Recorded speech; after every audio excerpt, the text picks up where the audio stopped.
Islam is anything but pure monotheism. Tawhid is, without question, the chief article of Islam. According to Muslims, especially those engaged in doing dawah, Tawhid is the simple and unanimously agreed upon teaching of true and pure monotheism. This topic is something that all the messengers of God talked about. They delivered this same simple message. It's not complicated. However, such ideas are delusory. Like Jacob, who thought he was marrying the beautiful Rachel only to wake up in the morning and find it was the uncomely Leah, Islamic Tawhid is nothing more than pagan polytheism dressed up in the guise of monotheism. Moreover, Tawhid is neither simple nor agreed upon, but is extremely complicated and commits one to all sorts of conceptual muddles, doctrinal errors, and practical inconsistencies, which is why Muslims throughout history have stridently and even violently disagreed with each other over matters related to Tawhid, such as whether Allah is seated aloft on a throne held up by angels, and thus excluded from the world, especially the bathroom, which seems to be the chief concern of some Muslims, or if he's everywhere present and closer to people than their jugular veins.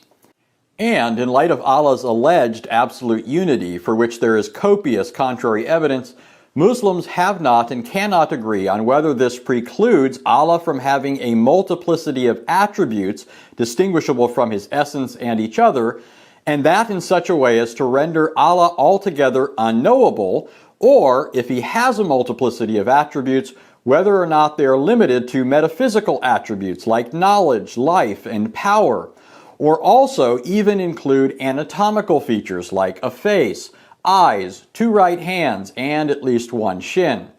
Because Tawhid is neither simple nor agreed upon, Muslim scholars like Al-Tamimi, in contrast to rank-and-file Muslim propagandists, could say, the realm of the names and attributes of Allah is regarded to be one of the most dangerous areas because of the fact that it has been the subject of severe and complex differences. In one sense, muddle-headed inconsistency can be a blessed thing. After all, with over 1 billion Muslims in the world, if Tawhid were simple and agreed upon by all Muslims, then Muslims would spend less time fighting each other and would more easily band together and attempt to carry out Muhammad's orders to subjugate non-Muslims to Islamic hegemony.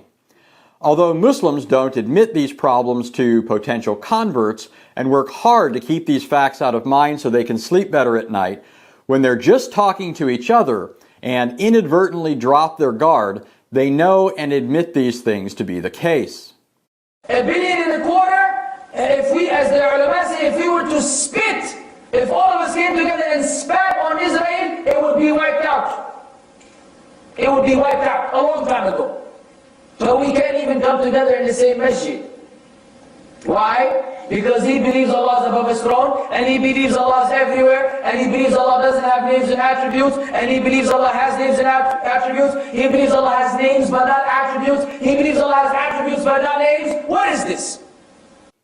While inconsistency can be a blessed thing, and certainly in light of Abu Musab's comment a cause of rejoicing for non-Muslims, rather than holding to inconsistencies that stem from a fundamentally flawed teaching, one that enmeshes Muslims in rank idolatry and all manner of blasphemous and damnable notions about God, some of which I haven't even hinted at, it's far better to simply abandon the fundamental error to begin with, namely that Tawhid is true and pure monotheism rather than a repackaged version of the same old paganism that Muhammad pretended to be doing away with.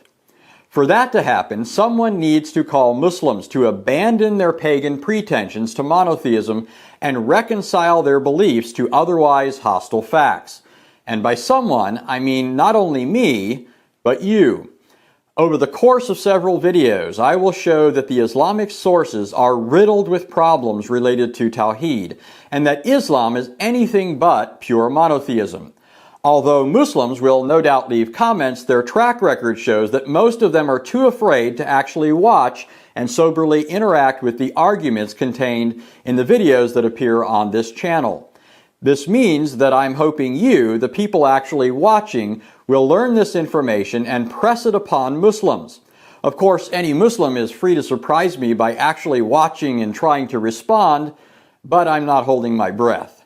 So for the rest of you, stay tuned. You're not going to want to miss what's coming next as I kick things off by showing how Muslims are guilty of both mutilating their deity and associating partners with him.